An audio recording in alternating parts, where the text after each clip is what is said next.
Welcome to Rockbridge Farmstead Podcast. Stories from our homestead and yours. One story at a time.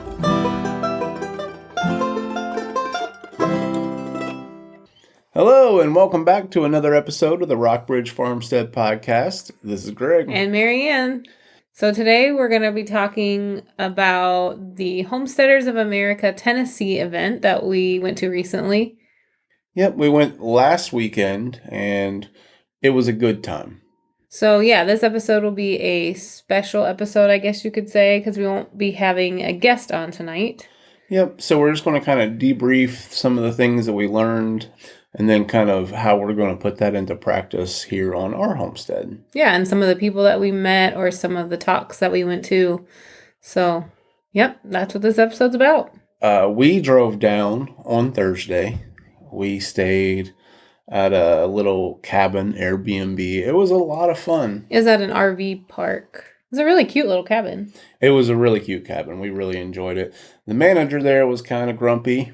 And could have been a bad day. I don't know. Yeah, maybe they were just having a bad day. We got the wrong code for the bathhouse. So we may have been stinky at Homesteaders of America because we didn't get to take a shower because the office wasn't open. We were there early in the morning and then they were gone by the time we got back. So yeah, the awesome thing about it was that we gained an hour. So yeah, that's true. You know, we typically are up at 6 o'clock in the morning here. So being up at 5 o'clock in the morning there was no problem. Just got up and got ready. And yeah. Bright and early and bushy-tailed. It was maybe not so bushy-tailed for me, but our Airbnb said that it had a coffee pot.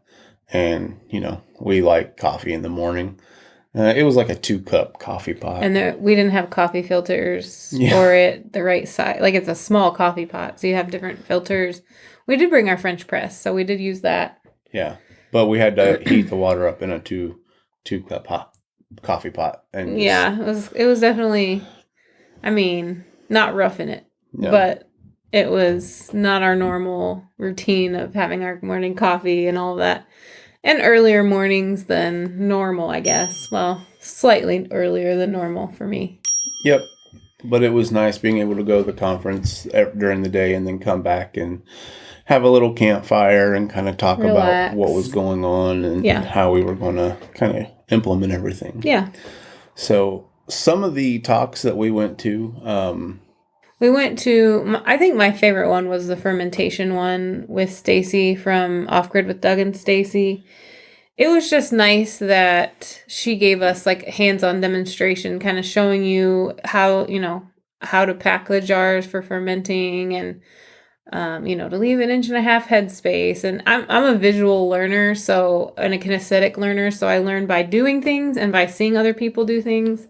So for me, like reading in a book can be a helpful reference, but to learn it from somebody and learn different techniques and information, I absorb it better by watching somebody do it or participating myself. So I felt like that was really nice. And I felt like she made it really accessible and easy for people to basically ferment kind of whatever you wanted. That's how I took it anyway. Like you can just make up your own little, if you like sauerkraut, you can put some garlic, some dill in there. You can put whatever you want in there. Some red pepper.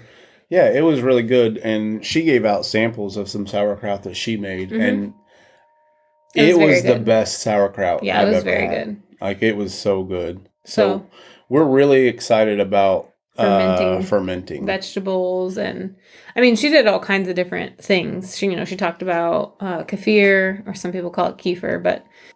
yogurt making, I mean, anything that's fermented, essentially, she talked about. So I would like to make fermented ketchup. That's a pretty easy one. So I got, I've got that in my mind to make some ketchup because our kids really like ketchup, and at least they'll get the good probiotics in the fermented ketchup. So we'll try that out. And that's kind of the other thing too, is like fermenting has been something that we're really interested in. Yeah. And we've acquired all the stuff. And we've done like the fermented garlic and the fermented jalapenos in honey. But not like on the countertop with just fermented. I have like the weights in the jars and I have everything for it. So yeah, so we're really excited to kind of implement some of those things and try it. And I think the coolest thing for me, because I always think you're fermenting this stuff, you're making a big batch, but you're not you don't have to. You don't have to. Yeah, you can just do a small jar. Yeah, we're going to kind of practice with some jars to find some kraut recipes that we really like. We're going to try some different fermentations to see what we like. And then we could up the recipe if we want. Or you could just make 1 or 2 jars. Yeah, eat it and then make more. Yeah. I would like to do some spicy carrots and maybe just regular, dill carrots for the kids. Yeah, there's so many things you can make. I mean, basically anything that you can ferment essentially. And she said she makes fermented salsas and tomato sauces and all kinds of good things. So that was a really good talk. I felt like her giving the hands-on demonstrations was very, very helpful for me. So in that regard, I felt like this event is a little bit smaller than the big October event, and the time frame was a little bit longer. So she had more time to kind of dedicate, and also there were less people to kind of have corralled around, so she could show us in depth a little bit more. So that was really nice. I did enjoy that aspect of this event. Yeah, and Doug and Stacy are just really, really fun people. Yeah, they are very fun. I've never really watched any of their videos or anything like that. Not for any particular reason, except we're not big YouTube watchers. We're not off grid. Yeah, that's true. I mean, I guess that's silly of me to assume that that's all that they're going to talk about. But yeah, I don't watch a lot of YouTube really, and it's just not been anything that I've ever really picked up on. So they do have some interesting videos on beekeeping that we'll probably talk about a little bit later.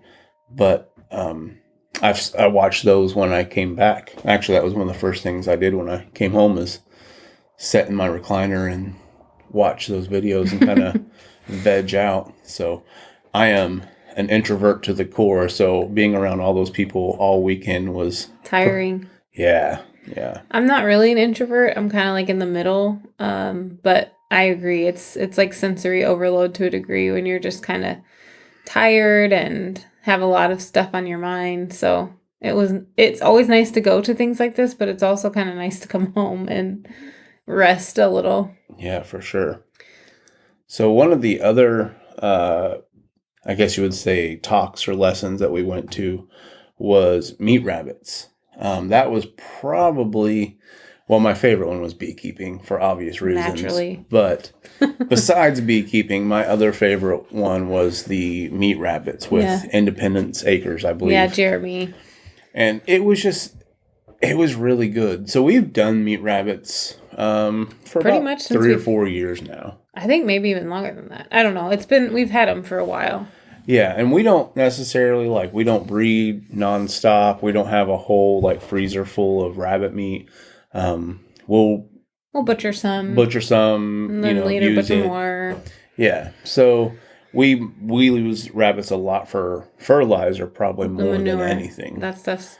I'm sure you've all seen me or heard me talk about this before, but truly, rabbit manure is between that and comfrey and fish fertilizer. Those are the top 3 fertilizers, and really the rabbit manure and the comfrey basically cost nothing. So you're just utilizing waste essentially and recycling it back into the soil to nourish the plants that then you're going to eat, or that you can also feed to the animals. So it's this beautiful symbiotic. I mean, that's what permaculture is all about, is everything integrated together. So we love having rabbits for that reason, for the manure especially, and the meat. I mean, the meat's good. Yeah, and kind of listening to him talk, and he did a whole demonstration where he kind of butchered from start to finish. So the other thing that I thought was really neat is Jeremy, he made this invention, I guess you could say, to help in the process of meat rabbits. And I plan on doing a whole YouTube video on just this product, because we use cervical dislocation to dispatch our rabbits. And we have, I'm sure if any of you guys raise meat rabbits, it's called the hopper popper. And it's a little metal beam that you would slide the head in and basically dislocate their spine. Yeah.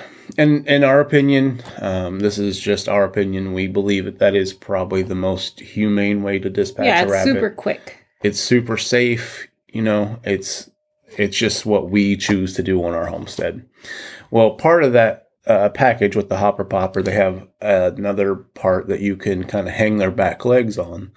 Well, I always struggle because the back legs don't seem to want to stay on there. So like you're trying to skin it and it just falls down. And so this is a bar that uses some cable wire. And yeah, it's a really, really neat thing. And like looking at it, it's simple. But it works. And I'll be honest, in my homestead mind, I saw it and I was like, oh, I can make that. But one of the things that we are very passionate about here, and we'll talk about this later, is also just supporting other homesteads and small businesses. Absolutely. Because here's the side of that. So yes, I could probably make that, but it's going to take my time, my effort. I might not have all the pieces, so buying the parts and the pieces. And the tools, if there's tools you need to buy. Yeah. So there's no reason for me to reinvent the wheel and try to do this. I'm just going to purchase it from him, help his small business. Right. And I have a great product. And when I go to butcher rabbits again, I have it. Mm-hmm. It's not like, oh, we need to butcher rabbits next week. Oh, shoot, I got to go make this thing. We're supporting Jeremy and his and their family. Yeah. So that is probably more important to us than trying to save a buck or two. I mean, we are pretty thrifty people. I will say that. We do try to do everything as, not always as cheaply, but as efficiently as possible. And a lot of the times, if you can save money, sometimes that equals efficiency. Sometimes it doesn't. Sometimes purchasing something is more efficient. And like you said, in this case, supporting other people's dreams and their family business, their adventures, like, to us, that's very important. Yeah. So watch out for the YouTube video on that. It might be a while because we don't have any rabbits bred currently. Yeah, so, we're going to hopefully do that soon. Yeah. And if not, I'm also going to go ahead and just link his Etsy page to this product in the notes for this podcast because it really is kind of a game changer as far as processing rabbits. And he also, I just felt like, had a very concise, like clear and easy to understand presentation. I felt like we've already processed rabbits, we already have rabbits, but I just feel like he summarized everything really well and made it easy, especially for somebody who was a beginner or didn't have rabbits yet, to understand everything and have like a practical understanding of everything. I thought that was, I just thought he did a really great job. Yeah, he did a fantastic job. And I thought it was interesting. I didn't know this, but the whole conversation about rabbits versus chicken and like meat production in the United States, and how at one point, I'm going to say it was like in the late 20s is what he said, is that the government had the ability to either push chicken as a meat source or like a backyard, people encouraging people to have chickens and process their chickens, or rabbits. And the difference was 1 week, that it takes rabbits 1 more week to mature as far as a meat source goes. 1 less week, right? 1 more week. Chickens were 1 less week. Okay. So chickens are more desirable because it takes 1 less week to mature so that you can then have meat for it. So that was kind of an interesting, I love history, so I thought that was really interesting that potentially his joke was that we could have, Kentucky Fried Rabbit instead of Kentucky Fried Chicken. I do think people are sometimes weirded out by eating rabbit, but it's not something to be weirded out by, in our opinion. Yeah. And another thing, I think this was just a joke, but so, the rabbits with red eyes, he was talking about, he tells his kids that these are evil space bunnies with red eyes, and we have to, take care and save the human race. So kind of helps the kids a little bit, but I think they're creepy anyway, but yeah, I don't like the red eye white bunnies, but that's just me, I guess. But it was really good. I think he did a fantastic job. I would definitely recommend checking them out. He has a YouTube channel, Instagram, just really good people. Mm-hmm. And then I got to work in the Homesteader. We were volunteers for the event, and I got to work with the kids a little bit in the Homesteader area. And Joel Salatin was there talking to the kids about cow manure and, provides a place for organisms and bugs to live, and that it kind of is its own little ecosystem, then goes back into the soil to nourish the soil. So the kids kind of really loved getting into that, and they had little magnifying glasses, and you got to hold some cow poop. Yeah, I got to. It was pretty much dirt at that point. It was very, very old cow manure, but yes, it was fun, and the kids had a good time. And all the kids were talking about beekeeping, so I didn't realize that the couple that were doing the beekeeping talk did Homesteader the day before. So I didn't really realize that. And so all these kids were like telling me all these bee facts. And I was like, man, these are some smart homestead kids. Like, I'm asking them all, oh, do you have bees? Because you know a lot about beekeeping. No, I don't have bees, but I know that the queen is the boss of the hive. And like, just kind of talking about beekeeping. And these are like 5-year-olds telling me this. Our kids know a lot because that's kind of our life. We talk about it a lot. But I was just really surprised. And so now I understand why they were talking about it. So, Adam, your information stuck with the kids really well because they kept talking about it to me. So that was cool. It was fun to be around other homestead kids, and that was a cool opportunity. Yeah, and speaking of Adam, he is the one that did the beekeeping presentation. And this is Adam. I think now his name is Martin.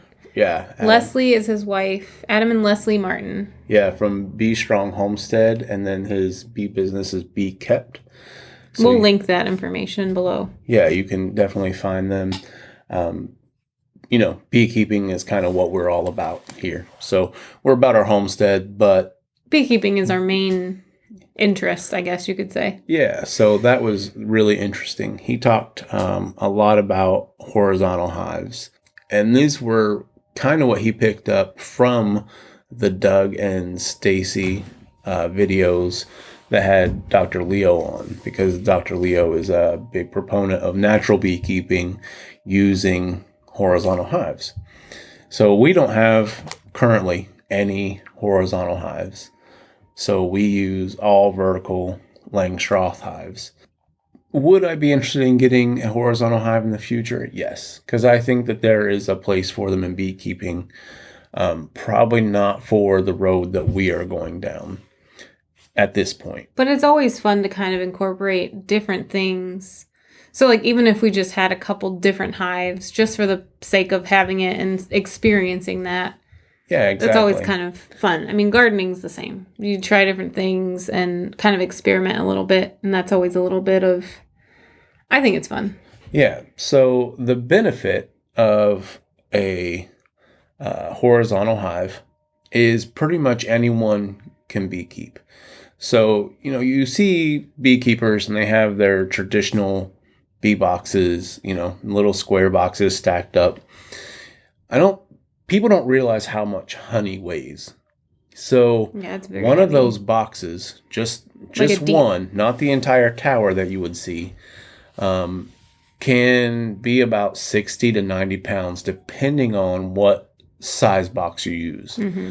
How many frames, and if it's a deeper. You have 3 or 4 honey boxes on there, and you're lifting 90 pounds from almost above your head. It's a challenge. So with the horizontal hive, all the frames are basically at your waist level. Or if you are by chance in a wheelchair and you need it to be lower, it could be lower.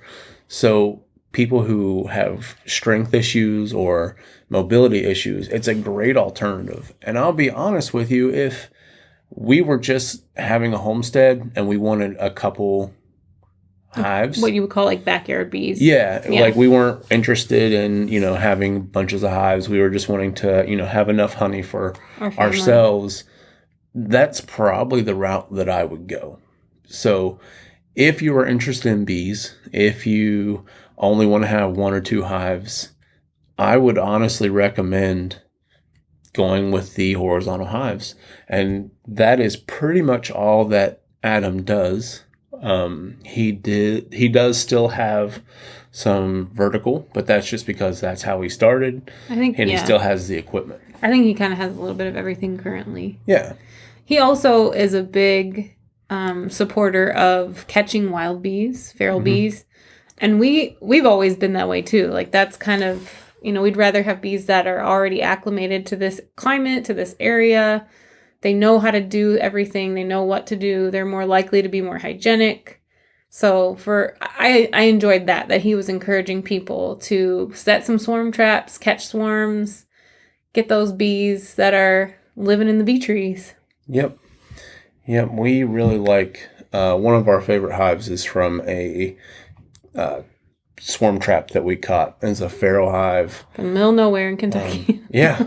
And the hazel green bees. Great. It's a great hive, great queen. They propolis everything way more than our other bees. They definitely are propolizers to the max. That's okay. We like propolis too. But can you think of any other speakers that you really...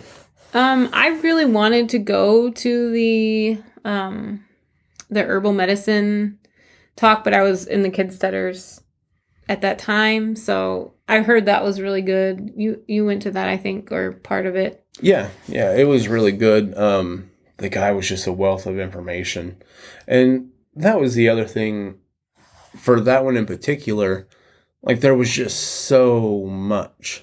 There was just so much information in such a short time, and like it's hard to process it all. Oh yeah, because he was just naming off these plants, and it was so fast, and it was really hard to take it all in. But he has a book or several books, maybe. I like I said, I didn't get to go to that one, but I definitely want to investigate more about his work and his methods and things that he's done. The cool thing is that he's also an MD, so he's a real doctor, some would say.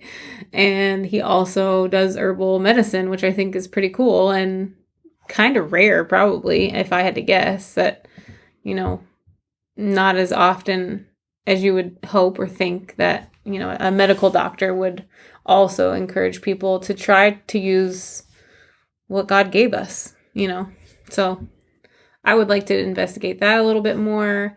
I really liked... Daniel Salatin did a talk about family business and like how the dynamics of having a farm family business. And I really appreciated him talking about children and to encourage your children to do the things that they're passionate about. And that if you encourage them to do the things that they're passionate about or do things the way that they learn things, that they will take ownership over those things more so and that they'll do them really well if it's something that they want to do. Of course, we all know that there are chores that just have to get done around the homestead. That's just life. So there will be things that we all have to do we don't want to do. But I liked that he was talking about encouraging your children to really take ownership over something. Our kids are a little bit young right now to do that. But in the future, that's just something that kind of stuck with me from his talk, is to really, to encourage your children to find something that they're passionate about and that they can do well. And then we also did the hair sheep with Doug and Stacy again too. And hair sheep, that's what we raise. Unfortunately, we had an accident. It wasn't really an accident. One of our sheep died. He got sick. We don't know what happened. Yeah, we don't know. We just went out in the pasture and he was dead. So we were down one sheep. And, it wasn't really anything in his talk that was, new or anything, but it gave me an appreciation for trying to think about how we could better our sheep operation, I guess you could say. We want to eventually, I think, get some breeding stock. We're going to do some changes with our paddock system and how we're not necessarily going to rotational graze with the premier netting or anything like that, just because that's not where we're at.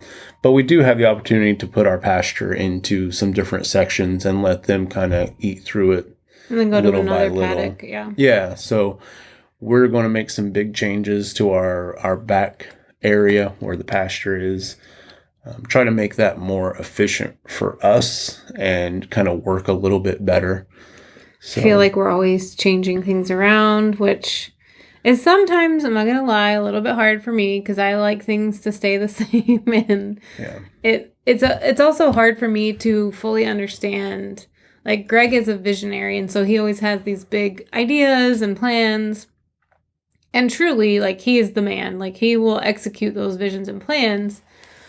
But I also don't always feel like I understand his visions or plans because it's all in his head. So sometimes that can be a challenge for us, I would say, that it's, sometimes it's a little bit difficult for us to get on the same page. So if you feel like that sometimes on your homestead, that one person is the idea person and the other person is like the practical person, like, oh, how much money is this going to cost? Or what do we need to do before we do that? Or, planning, I guess, the planner of the family. That's kind of me, right? Yeah, for sure. So I have big ideas, but together, if we can work together and talk and communicate, we can figure it out. And it works really well when it works. So yes, we're kind of in that stage of moving some things around, maybe building some different shelters for the animals. Well, and I'll tell you kind of how this came about. If you are new to homesteading, or even if you've been doing it a couple years, this is where we ran into our problems. Our property was never set up to do what we're doing. It had a house and a pole barn. The pole barn was built to work on mechanics. Yeah, it was not intended to be anything else besides that. So we've had to kind of put in all the infrastructure that we have. The problem with that being, we move here, we start acquiring animals and doing chickens and gardens and really not knowing what we were doing. Like, we had a good idea of how to make it work, but we didn't know where the best place to put this barn was. We built a little barn for feed and goats, and our rabbits are in there. And it's a decent size. I think it's like 10 by 20 16, or something like that. We use rough cut lumber, and I didn't know, that when it rains, this spot that was the flattest spot that I could find to put a barn holds water. Yeah. So for the last 5 years, anytime it rains, everywhere around our barn, you sink to your ankles in mud. And we put wood chips down to help that, but but before that was just grass, and it may have stayed wet, but you didn't really notice it. But when animals are, walking around, it turns into mud really quick. Yeah. Also, pure ignorance on my part. We use rough cut lumber. I put a board from the ground to the top of the roof. Well, now the bottom 6 inches of all my boards are pretty much rotting off. So, you just learn by doing that kind of stuff. Now I know that I would do things a lot different. So we're probably going to end up taking that barn down, and it's going to be a long process, but we will take the nails out and we will reuse all the lumber that is still usable, because there's no reason to get rid of it. We'll reuse the metal roofing from the top. We'll reuse the posts that we put in the ground, and we're going to kind of do things a little bit different. All that being said, one thing that we did get kind of right is we've never really put in like permanent fencing. Like we've put in some post, like wooden post, and concrete, but not a lot. Most everything we've used has been T-posts, and that has been awesome because we've changed it multiple times. Mm-hmm. Yeah, T-posts with the wire fencing. Yeah, whether we're going to make it a little bit bigger smaller, change things around. Or just the shape of the pasture. Yeah. But I think we kind of have it broke down. We have a plan now that I think will be super functional for us. It'll give us the ability to have basically 3 paddocks that we can kind of graze out. We'll have a different area for a buck. So when we don't want babies, the buck can still kind of be around, but not with. And then we'll have another area that we can open up for, when it's winter and there's not as much grass and we're feeding hay. So yeah, there's going to be a lot of changes, a lot of things that I think are just going to make things work better for us. And that's what's important. Part of that is we're kind of going to downgrade on our animals a little bit too. So we got ducks and geese kind of on a whim. That was Greg's decision. Yeah, it totally was. It was totally I would not have gotten them. Well, the ducks were free. Like, we got them when we got our sheep. And then the geese were supposed to be kind of guardians for the chickens. Yeah, okay. But we just had a goose kill our rooster. And we don't really understand why. So, well, I think it was because the rooster was going in the coop where the female goose is. I think the female goose killed him. Yeah, that could be. She was protecting her nest. I mean, they get very, very territorial. Yeah. And that's not why we're getting rid of them. We had decided, a couple weeks before ago. The rooster, yeah. That they're just not for us. So I would be okay maybe with keeping ducks if they had a different living area than with the chickens. I think trying to keep them together is just a little too hectic. So, I don't know. We'll figure that out. Yeah. And honestly, I think it's better. We eat eggs, so I think we just want to get to a point where we have a couple chickens just to provide us some eggs. We're not making that a business. It's just for our own consumption. It's just part of our own life, yeah. And meat chickens as well. It's just to have a variety of meat sources. So we'll probably do that again this year. And then the rabbits is another source of meat. And then the sheep. It's just nice to have a variety of different things. Yeah. But we don't need ducks, geese, and chickens. Yeah. And that's why, so we're going to tie this back into Homesteading of America. So we've been to 2 events.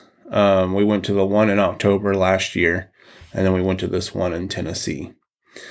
If you've never been to a Homesteaders of America event, I think it's a great experience. You should definitely go. We've been doing this for a little while. We're by all means, we're not experts at all. Like, we still have questions. We still don't know it all. We're still learning. Yeah, every day. That's a good thing. Something. You should always be learning. So, for me, and this is just my opinion, this is nothing against Homesteaders of America. This isn't anything against, anyone that sets those big events up, because I think that they're great events. During the event, like, it's really cool to see all these people that are doing the same kind of things that you are. But you go to these classes and you listen to these talks, and it's not like I'm learning anything that's like life-changing or groundbreaking. And for some people, I'm sure it is. Yeah. But for me, I think the best thing that happens out of those trips are the week after. Because I'm taking all the stuff that I learned, all the things that I saw, and I'm processing. And that's just kind of the way that I work. Like, I'm constantly just thinking about stuff. So I'm thinking, like, it's just so inspiring. And I think that is the joy that comes from me going to the Homesteaders of America events. And I really like meeting different people. And the people who gave the talks, like, taking that information and just kind of being inspired by what they're all doing. Even if I already knew some of the information they were talking about, or even if, I didn't, like you said, learn anything that's this, like, amazing revolutionary thing, it's still very inspiring to see other people doing the same things that you're doing and encouraging other people and teaching other people to do them as well. Like, I find that very motivational. I find it like, yes, like, we're not alone. There's other people doing these crazy weird things and eating rabbits and catching swarms and, like that we're not the only people interested in this or doing this, and that love of homesteading is spreading and spreading and spreading. That is my favorite part. I just love, if it were up to me, I think everyone should have a homestead of some kind. That could be in the city. That could be having just a couple chickens for eggs. That could be having a garden on your back porch. Like, to me, that's homesteading. Yeah, of course. And that's really where this podcast came from. Yeah. Last year, we went to the event in October and we just met tons of people. And it seems like when you're out here, we're working, I still work my job. So I go to work. I work 40 to 60 hours a week. I come home on my days off and I just work here trying to get caught up. And you kind of get in this cycle and you don't realize that there's other people doing exactly what you're doing.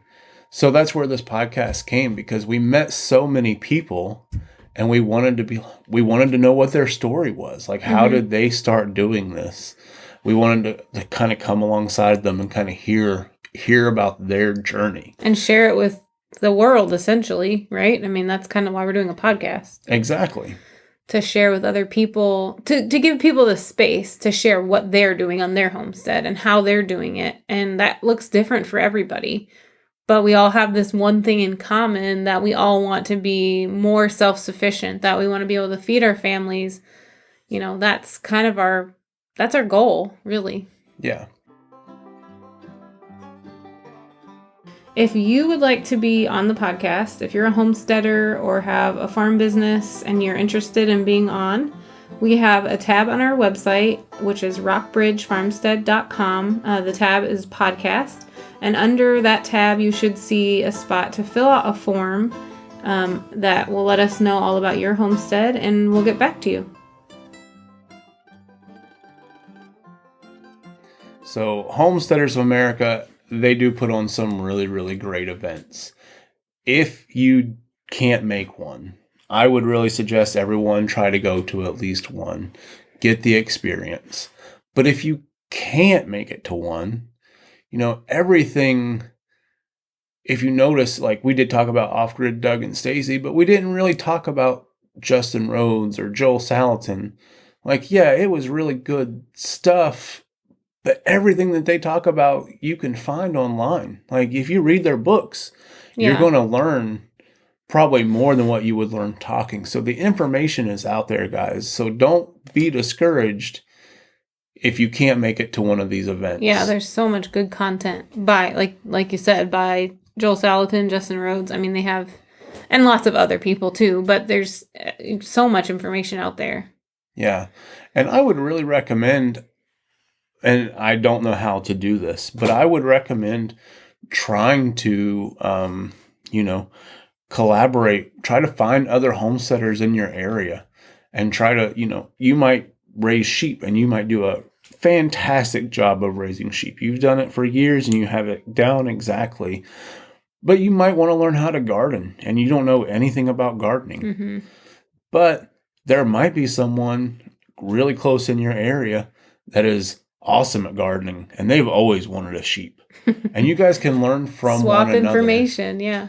That's something we were talking about, the rabbit thing earlier. There's so many people out there with great skills and great ideas. And it's something that we're super passionate about. We want to uplift and promote other small businesses. We want to promote other homesteads who are trying to live this dream of being self-reliant and support what they're doing. Yeah. Yeah. It's something that we're just super passionate about. And I'm going to get on a soapbox here for just a second. I won't be long, I promise. But we were on our Instagram, we promoted a product from a friend of ours. We really like this person. We like what they're doing. We like their product. So no problem there. Of course, please go buy this person's product. Help fulfill their dream. And we were talking to them afterwards, and I'm being as nondescript as possible because it doesn't matter who it was. But they thanked us for doing that. They thanked us for promoting their product and then told us a story of someone else that they were friends with. Yeah, talking to, friends with on Instagram, who had a larger account. I think at the time it was like 10 or 12,000 followers or something like that. And this person had started their small business and just asked them, hey, could you maybe give me a little bit of a shout out? If you like the product. Yeah, if you like the product. And this person that they asked said, sure, for an ungodly amount of money. Like, it was... not necessary. Yes, it was ridiculous. And that's just not cool. Like, I don't care who you are, how many followers you have. We should be lifting people up. Like, for free. Yeah, this is not a competition. This is not a... there's room for everybody. Exactly. There is room for everyone. Like, we have friends who, make very similar products to us. And we still support them. Yeah, it's okay if you support them. Or maybe buy a product that's different that you want. Or ask them if there's a custom product they can make for you. Or, there's so many different options to support other people and what they're doing. And yes, you could go to a big box store and buy whatever it is. Number one, it's not going to help fulfill any individual person's dreams, most likely. And number two, you're also supporting local economy, which is usually, significantly more impactful. And, number three, you're getting a superior product. You're getting a product that's made with better ingredients. It's just better for you. Most likely, it's just all around better. So with all that being said... Are you getting off your soapbox? Yeah, I'm stepping down. But support other homesteaders. Like, let's lift each other up. Or other small businesses even. Exactly. Yeah. There is so much room for everyone. It's not a competition. So take people with you on your journey, right? Like, that's kind of my outlook is let's bring everyone with us. Yeah. And we will support... I'll put a caveat, within reason. Like, it has to be something that we're going to use. It's relevant, yeah. We've had some people reach out and be like, hey, we'll give you this for free if you promote it. Like, Butcher Box, I think, was one of them. And it's like all no shade to Butcher Box. No, but we had reasons why we did not want to do that. It just didn't, it didn't fit our personal beliefs. And it's not a small business either. It's like a big... business. And we are affiliates for Abundance Plus. But guess what? We had Abundance Plus before they even approached us about that. Yeah, and we enjoy it. We use it all the time. And we support what the Roads are doing and want to see them flourish even more too. That's, we want to see their family even more successful. Just like we want to see a lot of other people that are doing great things be more successful. Yeah. So it doesn't hurt. All that being said, within reason, if it's something that we would use on our farm or for ourselves, we will for sure support it if you're a small business, because there's plenty of room for everyone, and we want to lift other homesteaders up. We want to let other homesteaders, small business owners, succeed. Live their dream. Yeah. Exactly. And it's also a good thing to try to find people in your area even that are selling things, or we all know about farmers markets and that kind of thing, especially in the warmer weather. But find, there are people making all kinds of things around you. If you need, I don't know, if you like pottery or anything like that, I guarantee you there's somebody local to you or someone that who has a friend that makes it, or soap, or, all the things that you need anyway. Find somebody who's in your area or somebody that through someone else that could help find what you're looking for. Exactly. So I think we're going to go ahead and wrap this up. Yeah, we've got stuff to do. We've got plants to plant and grass to cut and animals to take care of. Yep. And by the way, happy Mother's Day to all you mothers and special ladies out there. I can tell you with 100% certainty that if it wasn't for our mama, Marianne, right here, that things would not function very well at our household. Until next time, happy homesteading. Thanks so much for joining us today. If you wouldn't mind subscribing and giving us a rating so that other people can find our podcast, that would be wonderful. Also, you can find us on Instagram, Facebook, our website, rockbridgefarmstead.com, or find our Etsy shop under Rockbridge Farmstead.